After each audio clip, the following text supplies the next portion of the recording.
Doctor साहब हैं, आज उनकी कम से कम टीम जो है लगभग 50-60 की हो गई होगी।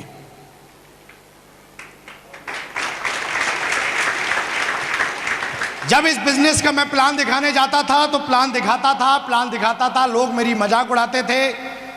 मजाक उड़ाना या बात करना, ये दुनिया में आप सिक्योर लाइफ करना या मत करना, मैं फिर बोल रहा हूं। मेरे गुरु ने एक ही चीज बोली, कुछ प्रॉब्लम आई मेरे को तो उन्होंने एक ही चीज बोली थी, बोला विकास सिक्योर लाइफ करना मत करना, पर साला कोई ऐसा काम कर लेना जिससे कि तेरी नाक ना कटे। और मैं फिर यहाँ पे जो मैं सबको बोल रहा हूँ, सिक्योर लाइफ करने के लिए बहुत सारे लोग बोलते हैं ऐसी कंपनी नहीं है। साहब कंपनी को 14 साल हो गए। कितने हो गए? 14 साल हो गए। कोई मैया का लाल ऐसा मिला नहीं जो सिक्योर लाइफ कंपनी को डिगा दिया हो। 14 साल से धुआंधार तरीके से उड़ रही है, धुआंधार तरीके से। और लोगों को जब प्लान दिखाने जाते थे तो लोग ऐसे बोलते थे, फौजी तो क्रैक होते हैं और तो खुद ही बच्चा दिखता है। मेरे को ज्ञान देने आया है ना। और ऐसा बोला जाता है अगर किसी को बुखार है तो चेहरे से पता चल जाता है, ये सुनो। और कहते हैं किसी को अगर ईगो है तो कैसे पता लगता है पता है आपको? 2 बार वो गर्दन ऊपर नीचे करेगा और आपकी हर बात काटेगा। समझ लो उसको ईगो की बीमारी है। हर बात काट वो किस लिए रहा है? क्योंकि इसके दिमाग में एक चीज है, वो है मैं। क्या? तो मैं कईयों को प्लान दिखाने जाता था तो वो ऊपर से नीचे और मेरी हर बात काटते थे। और ये चीज का मेरे पास कोई तोड़ नहीं था कि मैं इनको कैसे बंद करूं, ये काट क्यों देते हैं। फिर अपलाइन ने, मेरे गुरु ने समझाया, मिस्टर जसवीर जी ने, कि विकास आज ये तेरी बात काट रहे हैं, आज ये तेरों को तोड़ रहे हैं। और जिस दिन तू ले लेगा ट्रेनिंग लगातार, तू जिस दिन 100 ट्रेनिंग ले लेगा, कितनी? उस दिन गिन गिन के तोड़ेगा बेटा, तू गिन गिन के तोड़ेगा, गिन गिन के तोड़ेगा। और मैंने ये कसम खा ली थी क्योंकि मेरे गुरु ने एफआई में एक चीज बता दी कि इस बिजनेस में तुम कितने स्मार्ट हो, कितने लंबे हो, बाल कितने अच्छे हैं, ड्रेस कितनी अच्छी, खानदान कौन सा है, कोई मायने। इसमें एक ही चीज मायने रखती है कि आपकी इच्छा शक्ति कितनी है और आप प्लान कितने दिखाते हो। काम करना स्टार्ट किया, प्लान दिखाते रहा, प्लान दिखाते रहा, प्लान दिखाते रहा, प्लान दिखाते दिखाते 50 की, 100 की, 300 की, 400 की, 500 की। जैसे 500 की भी टीम बनी, मेरे पास सिक्योर लाइफ से लोग बोलते पैसे नहीं आते। 500 की टीम बनाने के लगभग 500 से कम टीम थी। जितना मैं आर्मी से कमाता था उतना मुझे यहाँ से पैसा आना स्टार्ट हुआ। और पैसा आने के बाद मैंने आर्मी को बोला, यार अब मुझे आर्मी की नौकरी करनी चाहिए, सिक्योर लाइफ करनी चाहिए। क्योंकि जितना मुझे सिक्योर लाइफ पैसा दे रही है उतना ही आर्मी दे रही है। लेकिन आर्मी में 24 घंटे के नौकर और यहाँ पे मैं पार्ट टाइम करता हूँ। अब मुझे क्या करना चाहिए? अपलाइन को फोन लगाया और ऐसा बोला जाता है कि जिंदगी में कोई भी कंफ्यूजन है आप एक ही नंबर लगा लो, वो है आपका एक्टिव अपलाइन। और एक्टिव अपलाइन का नंबर लगाया। मैंने बोला कि महागुरु जी ऐसी बात है। उन्होंने बताया तेरा दिल क्या बोल रहा है? मैं बोला अगर मैं छोड़ देता हूँ नौकरी तो मैं सफल हो जाऊंगा। बोला मैं फिर तेरे साथ हूँ, फिर देरी किस बात की, लेकिन हिम्मत और विश्वास और मेहनत तेरी, गाइडेंस मेरी। और दोस्तों इस बिजनेस को मैंने 1 जून 2010 से फुल टाइम करने का मैंने डिसीजन लिया। 1 जून 2010 से मैंने काम करने का डिसीजन लिया। फुल टाइम विदिन 6 महीने के अंदर फुल टाइम हुआ क्योंकि मेरा फोकस था। लेकिन सवाल एक ही चीज आती थी कि जब मैं फुल टाइम हुआ तो लोग मेरी बात को वैल्यू नहीं देते थे। आपकी भी बात को वैल्यू नहीं देते होंगे। और हमारी इच्छा क्या करती कि हर इंसान मेरी बात को वैल्यू। मैं लोगों को प्लान दिखा देता था, फौज की नौकरी छोड़ दी थी। फाइनेंशियली प्रॉब्लम मुझे इसलिए आती थी क्योंकि मैंने किसी को बताया नहीं कि मैंने आर्मी की नौकरी छोड़ दी। क्योंकि मैं जानता था अगर आर्मी की नौकरी छोड़ने के बाद अगर मैं अपने घर वालों को बताऊंगा, लोगों को बताऊंगा तो दुख होगा, हाँ या ना। उसके बाद दोस्तों मैंने लोगों के पास जाता था, लोग इग्नोर करते थे। मैं कहानी सुनाता हूं आपको कि लोग ऐसा क्यों करते हैं। एक बार के वो एक गुरुजी थे और गुरुजी के सेवा पानी में एक चेला था। चेला जिंदगी भर से उनकी सेवा करता रहा और करते करते करते जब गुरुजी ऊपर जाने वाले थे तो गुरुजी ने बोला बेटा हमारी तूने बहुत सेवा की है, अब मैं तुझे कुछ ऐसा देके जाता हूं जिससे कि तेरी जिंदगी शान से गुजरे।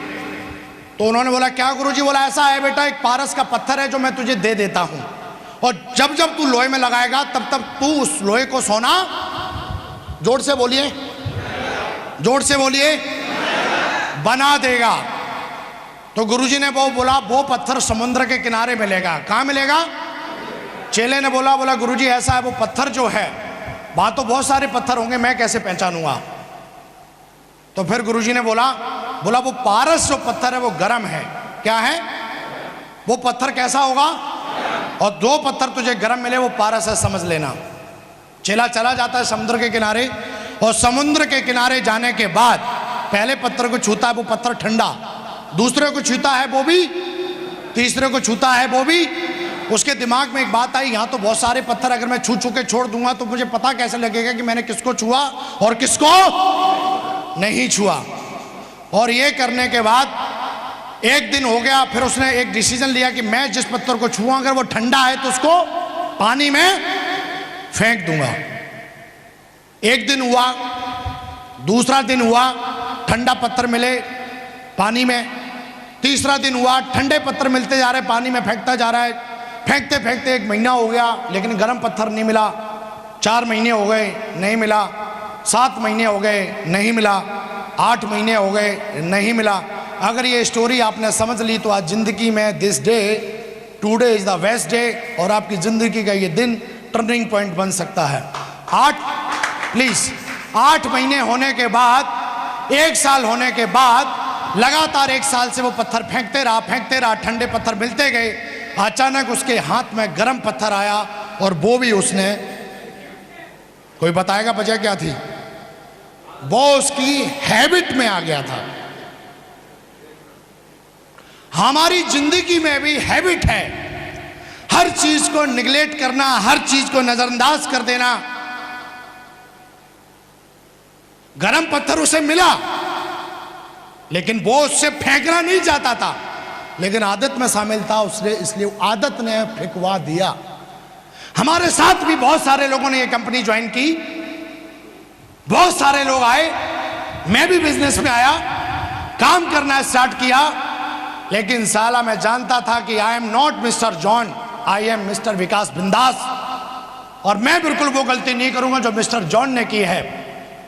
मेरे को जितने भी गर्म लोग मिले, लाइन लगा के, FIM कर करके, टूल्स दे के, कर करके साला 1000 दिन में 10,000 लोगों की टीम बना के गाड़ी कर दी। 1000 डे। लोग बोलते साहब होता ही नहीं, अरे होगा कहां से? पहले अपनी आदत हमें संवारनी। हम इस बिजनेस को भी, इतना बड़ा बिजनेस मिलने के बाद भी हम इसको भी निगलेक्ट कर देते हैं। 1 करोड़ 4 लाख की बात को भी निगलेक्ट कर देते हैं। हर बार टाई लगा के लोग आते हैं, हर बार मीटिंग में आते हैं, हर बार ट्रेनिंग में आते हैं, हो और हो करने के बाद, बाहर निकलने के बाद उनका वो स्टाइल मिस्टर जॉन। लेकिन अपन ने कभी ऐसी गलती नहीं की, इसलिए आज भगवान की कृपा से, शुक्र लाभ की कृपा से, एक दिन मेरे को पूछ रहे थे, बोला सर आपको जिंदगी में चैलेंज क्या मिला? मैंने उनको एक ही जवाब दिया, सर अपने सपने बहुत बड़े थे और आगे भी हैं, चैलेंज तो साला चिट्ठी के बराबर है। चैलेंज तो जो धरती पे घूमती रहती है वो अपने तक छूती भी नहीं है। यस और नो? तो दोस्तों अगर आपके ड्रीम बड़े हैं तो आप इस बिजनेस में कामयाब हो सकते हो। यस और नो? काम करना स्टार्ट किया, काम करते करते 1000 दिन में, जहां पे लोग बोलते थे साहब पैसे नहीं आते, जहां पे लोग बोलते थे ऐसा कुछ होता नहीं है, 1000 दिन के अंदर 10,000 लोगों की टीम बना के खड़ी की, और एक नहीं, इस बिजनेस से 1000 दिन के अंदर 50 लाख रुपए कमा के दिखाए। 50 लाख। Thank you. फटाफट अचीवमेंट की बात करूं तो लोग बोलते साहब ये बिजनेस क्या देता है? मैं बताता हूं ये बिजनेस क्या। इस बिजनेस ने मुझे दी है इज्जत, इस बिजनेस ने दी है मुझे शोहरत, इस बिजनेस ने दी है मुझे कामयाबी, इस बिजनेस ने मुझे जीना सिखा दिया। क्या सिखा दिया? वरना लोग जिंदगी गुजार देते, 60-70 साल उनकी जिंदगी हो जाती है, जिंदगी हिंदुस्तान में हो क्या रहा है उनको कुछ पता नहीं लगता। यस नो, मैंने भी वही पैकेज लिया था जो आप लोगों ने लिया, बस वजह इतनी है कि जो जो इस कंपनी ने बोला, जो जो सिस्टम ने बोला, वो मैंने इस चीज को दिल से फॉलो, अपने अपलाइन को दिल से फॉलो किया। आज अचीवमेंट की बात करूं तो दोस्तों बहुत सारे अचीवमेंट हैं। आज पूरे हिंदुस्तान में बताते बड़ा फक्र होता है, जहां पे कभी ऐसा सोचते भी नहीं थे कि मेरे साथ कोई बंदा आके डायमंड बनेगा। आज मेरी टीम में मैं ही डायमंड नहीं हूं, आज मेरी डाउनलाइन में 4 डायमंड हैं, 4 डायमंड हैं। सपना बड़ा था कि साहब बहुत बड़ा काम करेंगे साहब, और आज बताते हुए बड़ा फक्र होता है। लोग तो एक मोहल्ले में घुसे रहते हैं और एक मोहल्ले में उनका काम चलता है और बोलते मैं डायमंड बन के दिखाऊंगा। सपना शुरू से था, इंडिया का मैप टांगा और बीच से लकीर काटा। आज आधा हिंदुस्तान मेरे लेफ्ट में और आधा हिंदुस्तान पूरे राइट में है।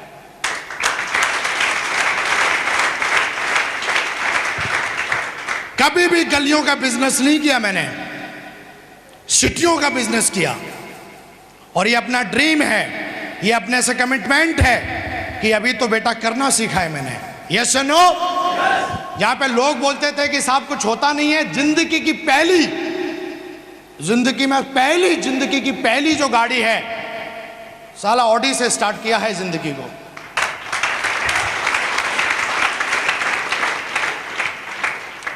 आज ऑडी से चलते हैं और जिस रोड से गुजरते हैं वो रोड धन्य हो जाता है। बोलते हैं साहब बड़ी दिक्कत है, आप तो लोगों को समझा लेते हो पर हम नहीं समझा पाते। छोटी सी फिर आपके लिए एक स्टोरी पेश है। एक बुढ़िया थी,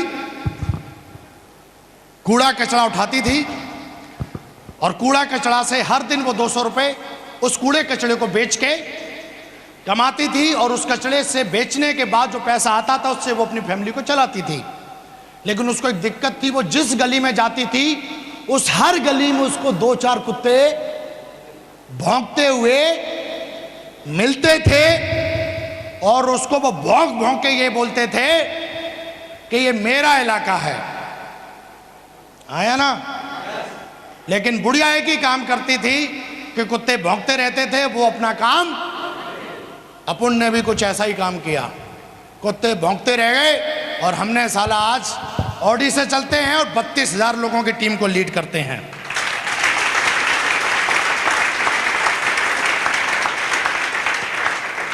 और हम तो खुला चैलेंज करते हैं यार कि कोई मैया का लाल अगर ऐसा बोलता है कि काम होता नहीं है, चेक आते नहीं है, तो ले अपने हाई कोर्ट से 2 वकीलों मैं साइन करके देता हूं विद इन स्टाम्प पेपर पे कि जैसा मैं बोलूं 4 साल कर लेना। अगर साला नाम के आगे करोड़पति नहीं लगाया तो विकास बिंदास नाम नहीं मेरा।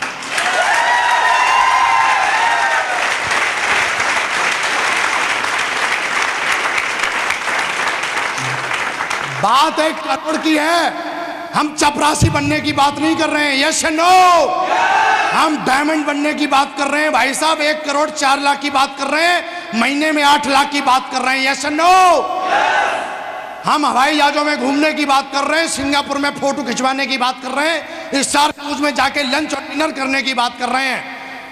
हम पोछा लगाने की बात नहीं कर रहे हैं। लोग बोलते हैं साड़ी सूट बेचने का, और मैं बोलता हूं बेटा ये साड़ी सूट बेचना गंदा तुझे लगता होगा, और कहते हैं कि हमको दिक्कत अगर इस चीज से हो रही है तो तूने किताबें नहीं पढ़ी। मैं तो एक ही चीज बोलता हूं, जिसको इस बिजनेस को करने से दिक्कत हो रही है, मैं एक ही बात जानता हूं कि उसको कुछ नॉलेज इस बिजनेस की, इसलिए उसको दिक्कत हो रही है। तो रियली आज जिंदगी बिंदास है।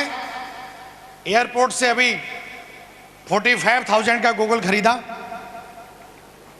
लगाते हैं तो आंखें और ज्यादा खूबसूरत हो जाती हैं। तो हर 4 दिन के बाद कोई ना कोई फ्लाइट रहती है। आज साहब यहाँ जा रहे हैं, वहाँ जा रहे हैं। यस नो, जिंदगी बिंदास है। क्या किया मैंने? आपकी तरह ज्वाइन कर लिया था। आप में और मेरे में शायद एक फर्क हो सकता है कि मैंने कोई भी दिन, मुझे याद नहीं है कि मैंने जिस दिन प्लान ना दिखाया हो, अपने अप्लायंस से बात ना की हो और अपने दम पे, चाहे लेवल मेरा सिल्वर हो, गोल्ड हो, पर्ल हो, अपने दम पे डीडी तब भी निकालता था और आज भी निकालता हूं। और जिस दिन से हमने जन्म लिया है उस दिन से मौत हमारे पीछे पड़ी है। लोग बोलते हैं कि साहब हम पापा को पूछेंगे, मम्मी को पूछेंगे, बीवी को पूछेंगे, पड़ोसन को पूछेंगे, पड़ोसी को पूछेंगे, लेकिन यह चीज अंदर अपने कभी आई नहीं। आई क्यों नहीं? क्योंकि साला 18 साल से ऊपर हूं मैं यार। गवर्नमेंट ने मुझे वोटर आईडी बना के रखा और मैं अपनी मर्जी का वोट, गवर्नमेंट भी इतना विश्वास रखती है कि यह समझदार हो चुका है और इसकी वोटर आईडी बननी चाहिए। आया ना? और जिस इंसान का वोटर आईडी है, मेरे को लगता है कि उसको डिसीजन लेना चाहिए और नहीं ले रहा है। अगर मैं सरकार में होता तो साले का वोटर आईडी जब्त करा लेता। बोला वोटर आईडी रख।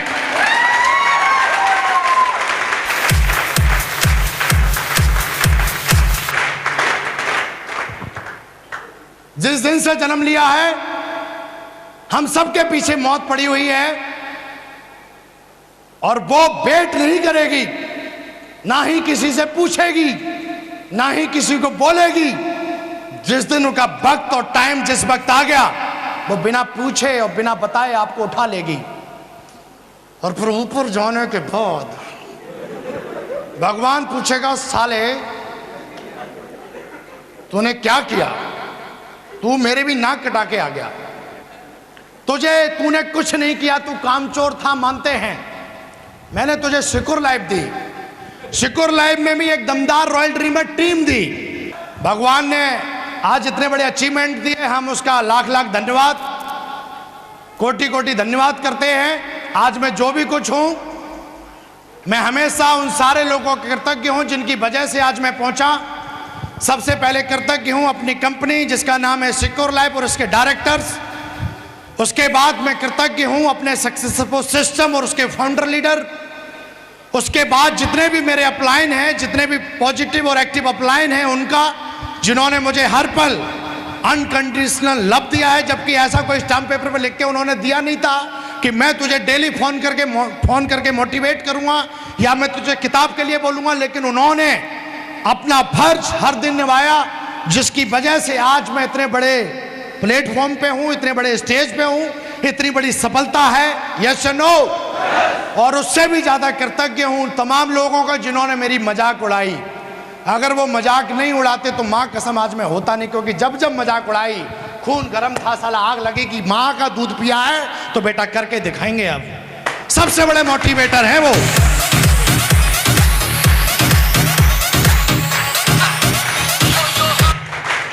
मेरी जिंदगी के सबसे बड़े मोटिवेटर हैं नेगेटिव लोग, जो मुझे देख के एकदम वो भी छल्ले की तरह गर्दन घुमाते थे। यस या नो? तो मुट्ठी बांधिए अब, और अब आपकी बारी है। खड़े हो जाइए स्टेज से। आग लग चुकी है और आग लगती है तो इंजन से धुआं निकलता है। यस या नो? बांधिए मुट्ठी, बांध लो आज। और दोस्तों चिल्ला के 3 बार हम अपने आप से कमिटमेंट करेंगे। आज करें तो 3 बार बोलेंगे, आई एम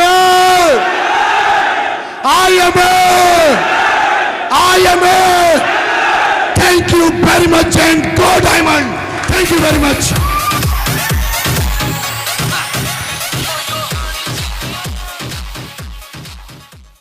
ज्यादा समय न लेते हुए एक खड़े होकर जोरदार तालियों से उनका स्वागत करेंगे। So now please welcome double diamond leader mister Mahesh Chand ji. एक जोरदार तालियां दोस्तों।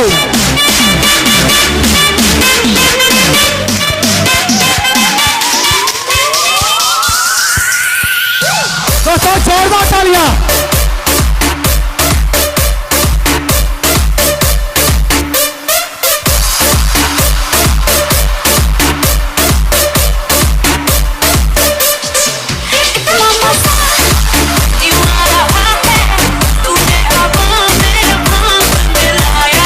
दोस्तों सभी को नमस्कार। दोस्तों जानना चाहूंगा आज कितने ऐसे लोग हैं जो मुझसे पहली बार रूबरू हो रहे हैं? क्या बात है, बहुत सारे लोग हैं। दोस्तों इस बिजनेस से पहले मैं सिलाई किया करता था, कपड़े सिलने का काम। एक गली में छोटी सी दुकान चलाता था, 2 मशीन रखकर, और कई पीढ़ी से मेरे घर में ये काम हो रहा था। आज से कोई 20-25 साल पहले इस काम को बहुत अच्छा माना जाता था, क्योंकि मार्केट में कोई भी सिला हुआ कपड़ा नहीं बिकता था। बिकता था कोई 25 साल पहले? नहीं बिकता था। अगर कोई भी कपड़ा हमको पहनना है तो दर्जी से सिलवाना पड़ेगा। रात दिन दर्जी की वो होती थी पूछ, मास्टर साहब मास्टर साहब मास्टर साहब, बहुत सम्मान से देखा जाता था। तो हमारे घर में पिताजी सिलाई का काम किया करते थे, बाबा भी सिलाई का काम किया करते थे। और जब घर में कोई काम होता है तो आधा तो काम देख देख के ही सीख जाते हैं। सही बात है दोस्तों, मैं आधा काम मैं भी देख देख के सीख गया। और हाई स्कूल तक मैंने पढ़ाई की है, और काम तो कुछ ना कुछ करना था। तो जिस काम को मैं आधा सीख चुका था, तो मैंने क्यों ना यही पूरा काम सीख लिया जाए। पिताजी के साथ रहकर सिलाई सीख गया, कपड़े सिलता रहा। कुछ समय बीता, अचानक से क्या होता है कि रेडीमेड का ज़माना शुरू होता है। लोग बोलते थे, मास्टर साहब ये कपड़े कल चाहिए, बारात में जाना है, शादी में जाना है, ससुराल जाना है। अब ससुराल तो मुझे भी जाना था लेकिन क्या था कि अगर मैं अपनी ससुराल देखूंगा तो वो ग्राहक लौट रहा। दिन में काम कर रहे हैं, रात में काम कर रहे हैं, और सोच रहे हैं कि सुबह ये ग्राहक आएगा, कपड़े लेके जाएगा, पैसे दे के जाएगा, और उस ग्राहक का इंतजार कर रहे हैं। पूरा दिन हो गया, ग्राहक ही नहीं आया। वो तो अपनी ससुराल चला गया। वो अंदाज लगाया, हो सकता है मास्टर साहब ने कपड़े नहीं सिले हों, इसलिए सिले सिलाई खरीद के लेके चला गया। लेकिन मैं उसी इंतजार में रहा कि ग्राहक आएगा, पैसे आएंगे तो हम भी ससुराल जाएंगे। और उस चक्कर में ना तो रिश्तेदारी में जा पाते थे और ना कहीं और शादी संबंधों में जा पाते थे। दोस्तों ऐसा काम सीखा। अगर काम ज़्यादा आ जाए तो खाने की कोई पता ही नहीं है, और काम नहीं हो तो परेशान। आप बताओ, ऐसा कितने लोग काम सीखना चाहेंगे? काम हो तो परेशान और नहीं हो तो परेशान। ऐसे काम से दूर रहेंगे कि नहीं रहेंगे? दोस्तों बाहर मार्केट में मैंने देखा है, अपने बच्चों को सब काम सिखा रहे हैं, लेकिन कोई भी आदमी सिलाई का काम नहीं सिखा रहा। सिलाई वालों की सबसे ज़्यादा मट्टी खराब है, लेकिन ऊपर वाले को धन्यवाद देता हूं, मुझे सही टाइम पे सिक्योर लाइफ दी है उसने। Thank you. तो दोस्तों जब मैंने इस बिजनेस को ज्वाइन किया तो मुझे खुद नहीं पता था कि मैं इस काम को नहीं कर पाऊंगा, इसकी व्यवस्था कैसे कर पाऊं। बस केवल मेरे ना तो फैमिली में किसी ने मना किया और ना ही मैंने किसी से सलाह ली। सर ने एक बात और बोली थी कि सर अगर गवर्नमेंट में होते तो आईडी प्रूफ को जब्त करा लेते। इस बात से तो मैं भी सहमत हूं। आप बताओ, जब हमको गवर्नमेंट ने वो दे दी अथॉरिटी कि आप अपनी मर्जी के मालिक हैं, तो हमको अपनी मर्जी से ही डिसीजन लेना चाहिए। सही और गलत, सही बात है। लेकिन दोस्तों जितने लोग अपनी मर्जी से डिसीजन लेते हैं वही लोग यहां पर डायमंड बनते हैं, वही लोग डायमंड बनते हैं।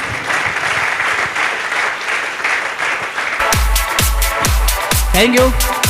आज हम लोग यहां बैठे हैं, वो किस लिए बैठे हैं?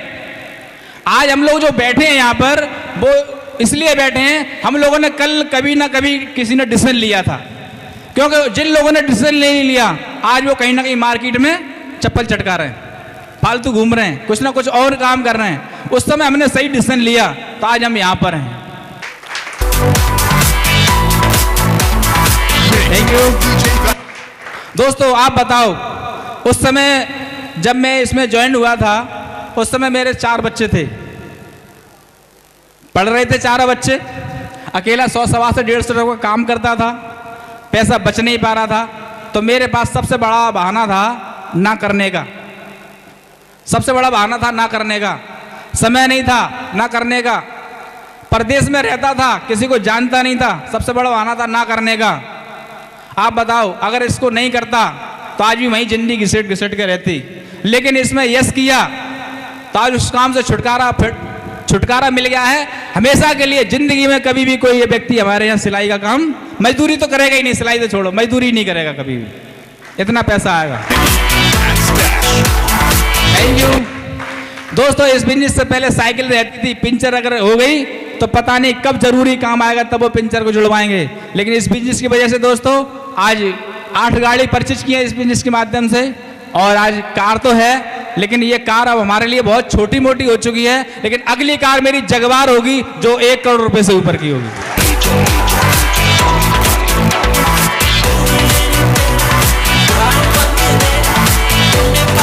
Thank you. बाहर की दुनिया में बोलते हैं अपनी औकात से बाहर नहीं निकलो। इस बिजनेस में बोलते हैं कि जितनी औकात से भी ज्यादा बोल सकते हो, और सुकून लाइफ उसको पूरा करा सकती है, केवल सुकून लाइफ के साथ रहिए।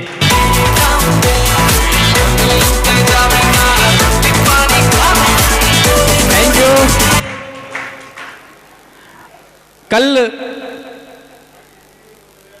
मैं अपने पास में मार्केट है जयपुर हाउस में, तो वहां जा रहा था शेविंग के लिए। मैंने कि लाओ शेविंग करा के आता हूँ। रास्ते में क्या है, एक महात्मा मिले, तो मैंने कहा, मैंने कि महात्मा मिले, मैंने 10 रुपये जेब में निकाले और मैं देता हुआ जो निकल रहा था, और जैसे ही मैं निकल रहा था तो उन्होंने बोला क्या दे रहे हो? मैंने कहा बाबा मेरी इच्छा कर रही है आपको कुछ देने की, इसलिए मैं दे रहा हूँ। बोला नहीं नहीं नहीं नहीं।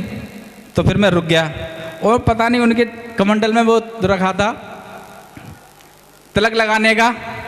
बोले बच्चा आपकी दान करने की इच्छा कर रही है, तो दान ये तो खैर आप दे ही रहे हो, लेकिन मुझे लगता है कि आप थोड़ा बड़ा दिल वाले हो, और मैं जो गली गली भटक रहा हूँ, मुझे लग रहा है कि अब मैं गली गली नहीं भटकूंगा, मेरा एक ही जगह से काम हो सकता है। मैंने क्या इच्छा है तुम्हारी? बोले अमरनाथ जी का नाम सुना है? मैंने सुना है। बोले काठमांडू में पशुपति जी का नाम सुना है? मैंने कि वहां तो मैं गया हूं। बोले आप गए हो? बोले कैसे गए हो? मैंने कि भाई प्लेन, जहाज से। बोले अच्छा, और कहाँ गए हो? तो मैंने अपनी सारी स्टोरी बता दी। मैं इतने 7 कंट्री घूम चुका हूं, Thailand, Malaysia, Singapore, Indonesia, Kathmandu.